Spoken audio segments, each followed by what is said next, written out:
Hello everybody, Ben Rogers here, the Raptors Digest. Here to react to the Raptors' heartbreaking 122-119 loss to the Milwaukee Bucks. Man, we're back after a nice week break, after the All-Star break, midterm season, but we're back here to react to the Raptors. Just wild overtime game. It was a roller coaster of emotions, a great game to watch. I wish the Raptors came out on top.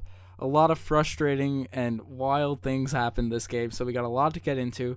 Riker was able to watch this game live, so we're gonna have a cool video compilation coming together with Riker actually being at this game. So stay tuned for that. Anyways, there's too much to talk about for this game. We're gonna get right into the action. We won't get into the individual players like we usually do right away. We'll just break down the end of this game, and man, it was wild. The Toronto Raptors down the stretch, they started off the game really hot, kept around a 7-8 point lead on the Bucks in the first quarter. It looked like a traditional Raptors game against a team that's inferior. Milwaukee is an inferior team this season, and Toronto looked like they came out and handled it. And then the Bucks made a run. The Bucks are a really good team. They're one of the top teams in the East, and their length is absolutely ridiculous. I know that's something that's been the case for the past couple years now. I mean, you definitely saw it in the playoffs last season, but they're more active on defense. It seems like their defense has definitely picked up this season, and yeah, they're a good team. But it looked like the Raptors were gonna have it at the beginning. The Bucks made a run. Then the Bucks, around the mid-second quarter, really took control of this game. They really took it over, and were in control for the rest of the game until the fourth quarter. The fourth quarter, the Toronto Raptors, the bench mob, who else, brought us back in this game.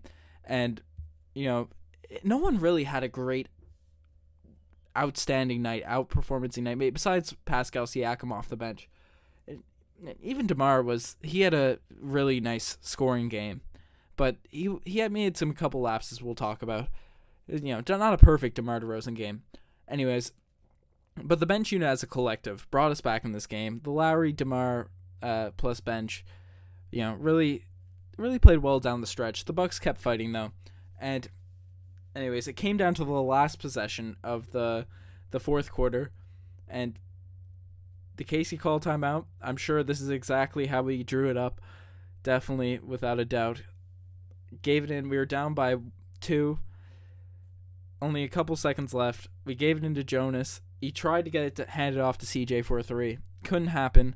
And he decides to go to the rack himself and throws down a game-tying dunk, which was absolutely amazing.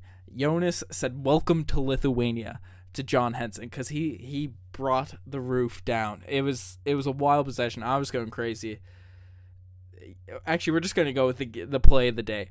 This is the play of the day. I couldn't hold off talking about it to the end of the podcast. Today's play of the day is Jonas Valanciunas' dunk to put it into overtime. That was just absolutely ridiculous.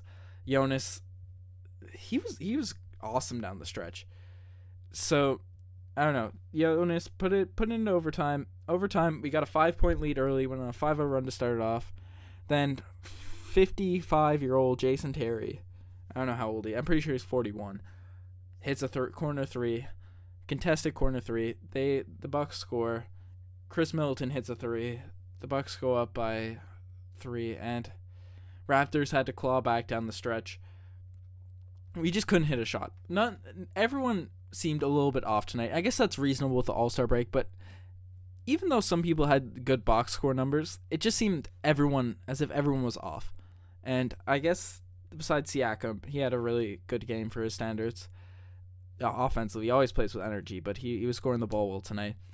We'll look at the players now. I guess DeMar DeRozan with 33 points, 8 rebounds, 4 assists.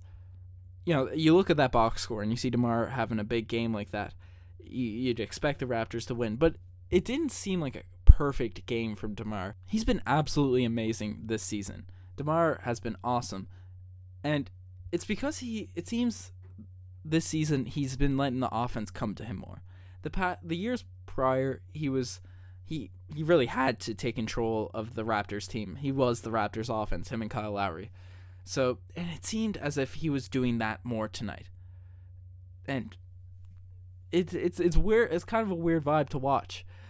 DeMar, everything run through DeMar because we were so used to such crazy ball movement and all that. And the ball did move pretty well tonight, but I don't know. The numbers show DeMar look good, but I'm sure everyone watching the game saw DeMar made some DeMar 2017, 2018 DeMar-like plays. Still, that's a very, very good player, but not the DeMar we're most accustomed to. And I mentioned this guy already in the podcast. Pascal Siakam was absolutely awesome tonight. 17 points, 7 rebounds. Just a prime Siakam game with extra points. He was so energetic, playing phenomenal defense on Giannis. Giannis Antetokounmpo, one-on-one defense with Siakam. Giannis is one of the best players in the NBA. Siakam played low-key shut him down when they were in a one-on-one matchup. So that's awesome to see.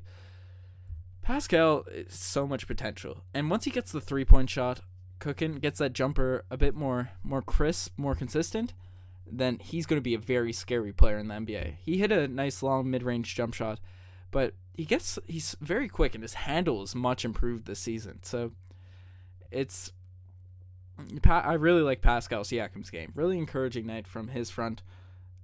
Serge Ibaka, 18 points, 6 rebounds, a couple threes. He started off the game really well. He started off the game cooking and kind of fell off down the stretch, but that's what we want from Serge. Start off the game very good, and he did play great defense tonight. It's just a game you'd want out of Serge.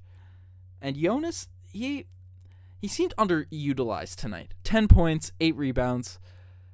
He had some magnificent plays, especially at the end of the game. That's when the Raptors started going to him, and it was when the Raptors' offense was most effective. Because if you look at this Bucks team, they are a ridiculously great defensive team. They have Bledsoe at the point, Chris Middleton, Giannis, and those three guys are phenomenal wing perimeter defenders. But up front, they're kind of slacking. They're kind of lacking up in the front court. And if you have John Henson or Thon Maker trying to guard Jonas, they can't. Two of those guys cannot guard Jonas Valanciunas. Jonas is too big. He's too crafty around the paint. He's 5 for 7 from the field tonight, and we've been going to Jonas more this season, especially when we're playing against teams with a thin front line. So I think it would have been more effective if the Raptors threw the ball to Jonas a bit more, but that's how it goes. Love to see it. I know that's a thing that people always complain about, especially in the past years, but I personally would have wanted to see a few more Jonas touches, and when he got it, he's hitting game winners. So, yeah, CJ Miles, he had a lot of open threes tonight. A lot of shots that CJ Miles never misses. And you see him, especially in the corners. See, they're all in and out tonight. He was 2 for 7 from 3, 7 points. Not bad, but when we really needed the 3, it seemed like the shots were always going in and out from CJ. And that hurts. That hurts to watch, because when CJ shoots an open 3, you expect it to go in. It's what you expect as a Raptors fan. But no, especially with how he's been shooting lately. But not tonight. Fred also had a off night tonight. 6 points, 3 assists. Or 2 assists. Yes, I can't read. But Fred, this is the first game I've kind of seen Fred consistently flustered throughout the first game I remember this season. Fred kind of looked a bit flustered tonight. I guess the Bucks are so long and Fred is a smaller guy, but he usually overcomes that.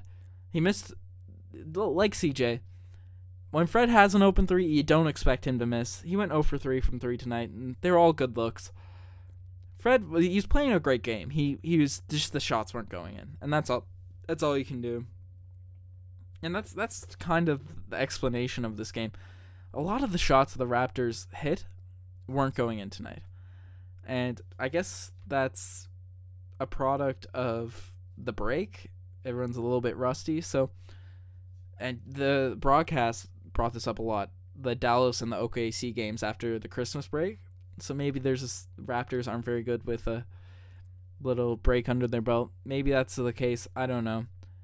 And the last player we'll talk about, Kyle Lowry, 17 points. I'd like to see a little bit more out of Lowry. 17 points, 7 assists. He hasn't put up big numbers this season, but these are the games where we really could have used a couple more Lowry big 3-pointers going in. He hit 3 for 10 tonight. I'd like to, when the Raptors need a bucket, we always used to go to Kyle Lowry, and he's very good at getting us that bucket. And he's kind of toned that back. He's pushing that to DeMar a bit more, but DeMar's obviously great offensive player, but Lowry is that has that alpha personality, and the Raptors are the best when Lowry is playing very confident, not necessarily shooting the ball every time running ISO, but just being an aggressive Kyle Lowry. And I'd like to see more of that this season. Hopefully the playoff time comes around, we'll see more of that from Kyle Lowry. And yeah, I guess we'll get into the segments. We already brought in one segment, said the play of the day had to be Jonas's hammer to put it into overtime. But not all plays could be the play of the day, and some just make you say, oh geez. And the OG's play of the game tonight has to go to, unfortunately, DeMar DeRozan. At the very end of the game, down the stretch in overtime, he missed the 3, but that's fine. You know, you're not going to hit every game winner. But we ended up getting the rebound with about 3 seconds left. We're down 3. And I know it's the heat of the moment. You know, I'm not blaming it on DeMar, but it did make me say, oh geez. He went up for a dunk with 3 seconds left, and CJ Miles was at the top of the key, top of the 3-point line, right? Probably our best 3-point shooter, even though he's having a bit of an off night. At the top of the key, I know DeMar saw the open lane and said, you know, it's probably our best option, and then the foul game. But if we just saw CJ Miles at the top of the key, maybe put it into a double overtime. I don't know. I'm not faulting DeMar by any means for this loss, but it was a play that made me say, oh geez, as a fan. And I know a few people, you know, texted me, I saw it on Twitter. Everyone wanted that ball out to CJ Miles. So that's the OG's play of the game. I already mentioned the OG's runner-up, Jason Terry, hitting these ridiculous threes down the stretch. How is that man still in the NBA? He is 150 years old. He just ridiculous. I don't like that. And you know what? DeMar Carroll Gold Star Award goes to Jason Terry.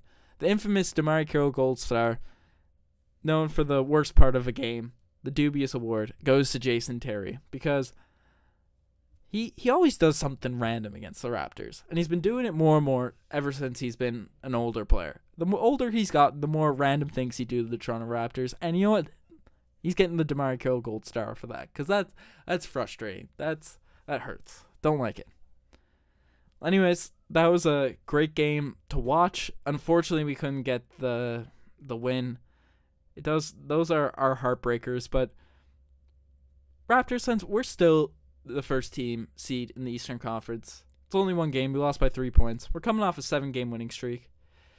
Life is good in Raptors land, and we can't let one game bring us down. Anyways, that's it for me. We're gonna see Riker's experience and his thoughts on this game probably in the next couple days, probably tomorrow, and as he's at the game and is unable to record a pod tonight. So stay tuned for that. Definitely going to be a fun video. And keep an ear out. We got a couple more vids coming down the stretch. We had this break to put a few things together. So keep an eye out, and thanks for listening.